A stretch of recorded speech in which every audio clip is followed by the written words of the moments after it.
Going deep into Bangladesh. You might be a seasoned traveler or just curious about the world, but either way, get ready to discover some truly fascinating things about this often overlooked nation. My first thought, looking at all this material, wow, the imagery. Lush greenery, winding rivers. It just feels like a country bursting with stories. And those stories often reveal a resilience and progress that might surprise you. Bangladesh has faced its share of challenges, but it has a way of turning them into opportunities. That's what I found so intriguing. So let's dive into the basics.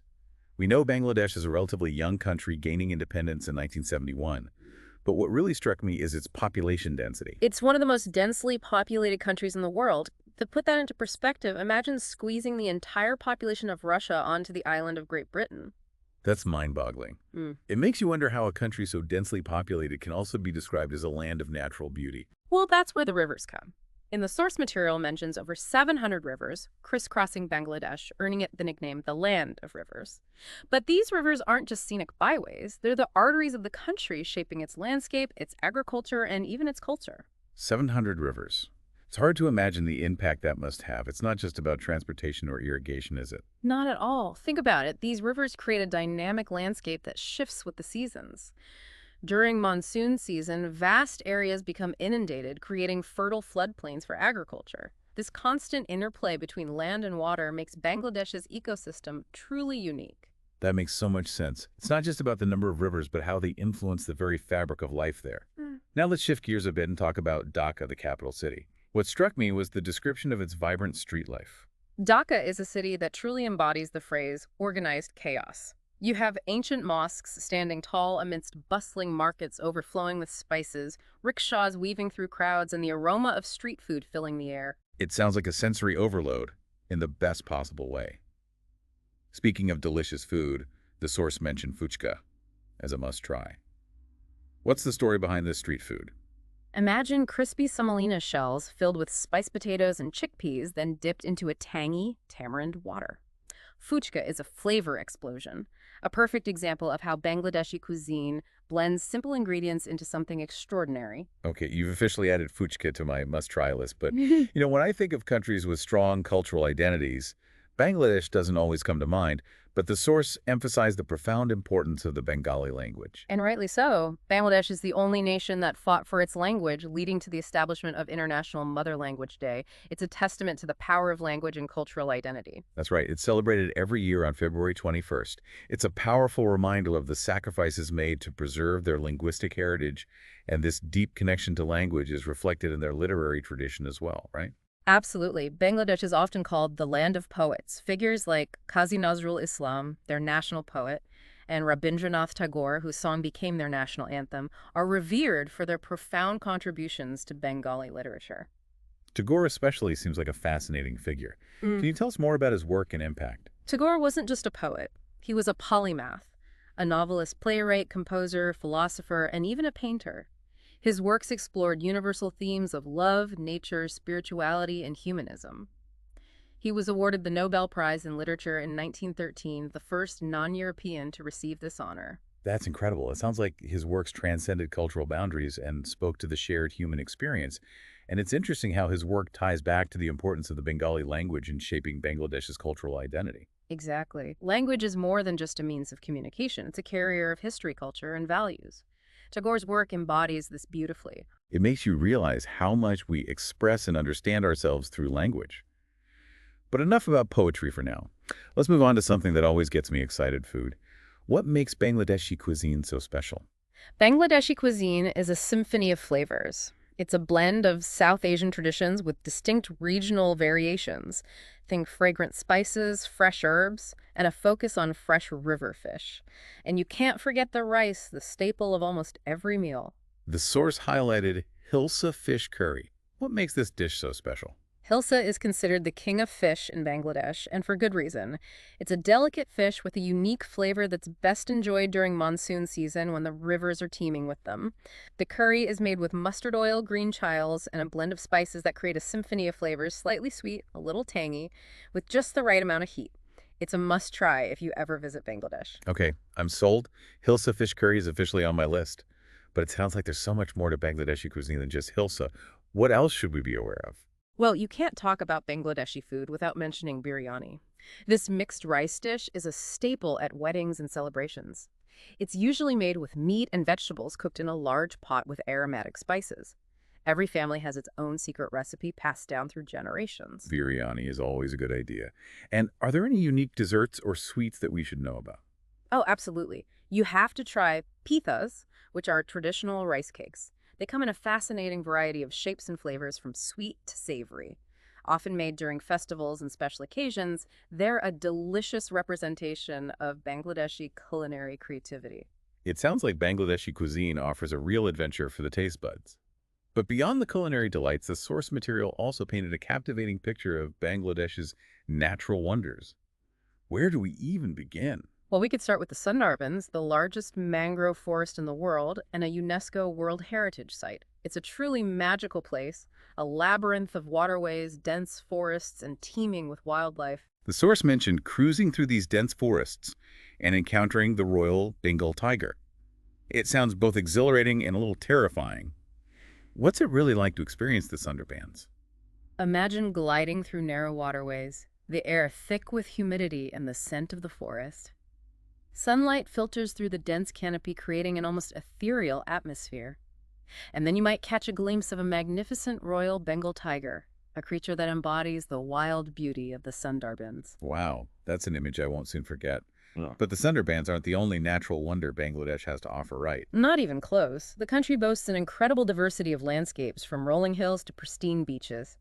For example, Cox's Bazar is the longest natural sea beach in the world, stretching over 120 kilometers along the Bay of Bengal. I'm intrigued by this Cox's Bazar. What makes it so special? Is it just the sheer length of the beach, or is there something more? It's more than just its length.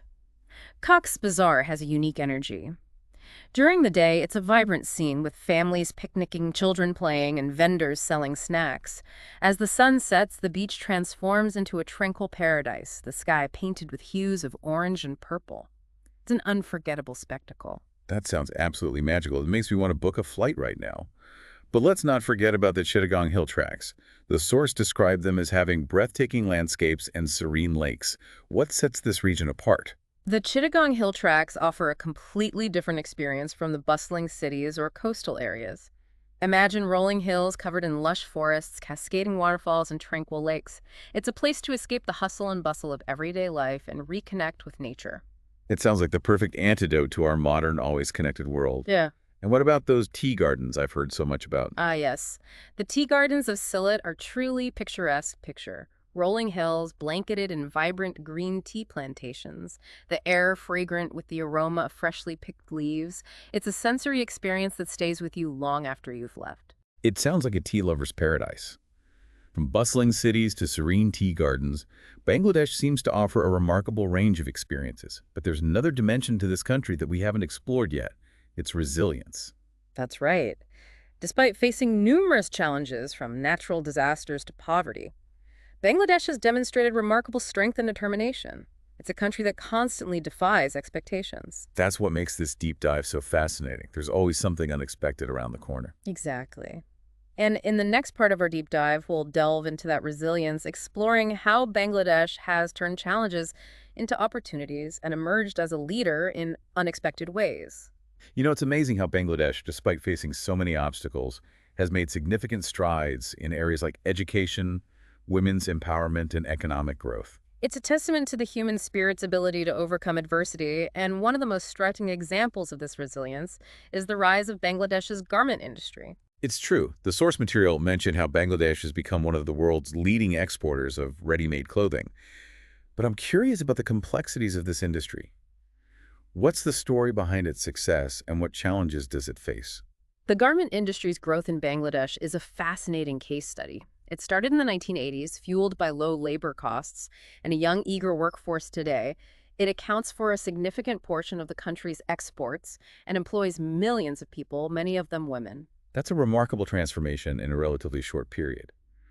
But I imagine there's more to the story. What about working conditions and sustainability? Those are often hot-button issues in the global garment industry. You're absolutely right. Those are critical aspects that can't be ignored while the industry has provided economic opportunities. It has also been plagued by concerns about worker safety, fair wages, and environmental impact. So it's a mixed bag with both positive and negative aspects. It seems like finding a balance between economic progress and social responsibility is a key challenge. Precisely, it's an ongoing conversation with stakeholders from all sides, working to create a more ethical and sustainable industry. But beyond the garment industry, Bangladesh's resilience is also evident in its response to climate change. That's a really important point. The source material mentioned that Bangladesh is considered a leader in adapting to climate change. But I'm curious, how can a country facing such significant challenges be at the forefront of this global issue? It might seem paradoxical, but Bangladesh's vulnerability to climate change has actually driven innovation and community-based solutions they've had to adapt out of necessity. So it's like necessity is the mother of invention. Exactly. Take, for instance, the concept of floating farms. These ingenious platforms made from bamboo and water hyacinth are essentially rafts covered in soil used to grow crops when floods come. The farms simply rise with the water protecting the crops and ensuring food security even during unpredictable weather. That's incredible. Yeah. It's such a simple yet effective solution. I can see why it's gaining attention globally. But what about these community-based disaster management programs? What role do they play in climate change adaptation? These programs are vital because they empower local communities to take charge of their own resilience. They involve training volunteers in first aid, search and rescue, and early warning systems. This decentralized approach ensures that even remote communities are prepared to respond effectively to natural disasters. So it's about building resilience from the ground up, giving communities the tools and knowledge to protect themselves. Precisely. It's about recognizing that local knowledge and community action are essential components of effective climate change adaptation. It's inspiring to see how Bangladesh is turning challenges into opportunities for innovation. It's a valuable lesson for the world, especially as we grapple with the growing impacts of climate change. It certainly is. Bangladesh is a powerful example of how human ingenuity and community spirit can create solutions, even in the face of daunting obstacles. Okay, so we've explored the cultural richness, the natural wonders, and the remarkable resilience of Bangladesh, but now I have to ask the question that's probably on everyone's mind: why visit Bangladesh? What makes it a compelling travel destination? Well, for starters, Bangladesh offers a unique blend of experiences you won't find anywhere else. You can immerse yourself in the energy of Dhaka, one of the world's most densely populated cities, and then escape to the tranquility of the Sundarbans, a pristine wilderness teeming with life. It's a country of contrasts and surprises. The source material also emphasized the warmth and hospitality of the Bangladeshi people. It's one thing to read about it, but what's it actually like to experience that firsthand? The people of Bangladesh are incredibly welcoming and eager to share their culture with visitors. You'll feel a genuine sense of connection, whether you're trying street food in Dhaka, exploring a rural village, or cruising through the Sundarbans. It sounds like a destination that goes beyond the typical tourist experience and allows you to connect with the heart and soul of a place.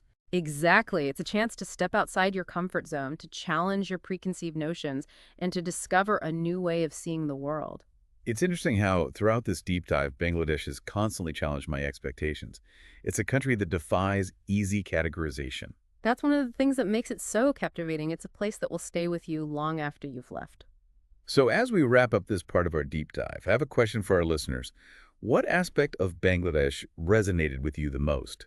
What sparked your curiosity?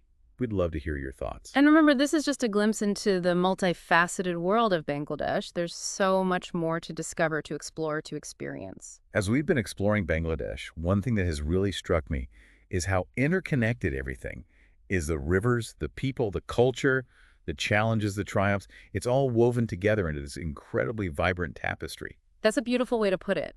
And it's something that's often lost when we try to understand a place through isolated facts and figures. It's the connections, the interplay between different elements that truly give a place its character. Exactly. Like we talk about the population density, the garment industry, the climate change initiatives, but it's the way these things influence each other, shape the lives of the people, and contribute to the overall story of Bangladesh that makes it so fascinating. And that story is still being written. Bangladesh is a country in constant flux, constantly evolving, constantly adapting. It's what makes it so dynamic and unpredictable. That's what I find so exciting. It's a reminder that there's always more to learn, more to discover, even about places we think we know. And that discovery is often most rewarding when we go beyond the surface, when we delve into the nuances, the complexities, the contradictions that make a place truly unique. So as we wrap up our deep dive into Bangladesh, I'll leave our listeners with a final thought. We've explored a lot of information from its history and culture to its natural wonders and resilience, but Sure. ultimately the true essence of Bangladesh, or any place for that matter, can't be captured in words or statistics. It's something you have to experience for yourself. It's about immersing yourself in the sights, the sounds, the flavors, the energy of a place. It's about connecting with the people, hearing their stories, and understanding their perspectives. It's about opening yourself up to the unexpected and embracing the unknown. And who knows, you might just discover something about yourself in the process. That's a beautiful thought. So to our listeners, I encourage you to keep exploring, keep learning, and maybe add Bangladesh to your list of places to experience firsthand. It's a journey you won't regret. Thanks for joining us on this deep dive into Bangladesh. Until next time, keep diving.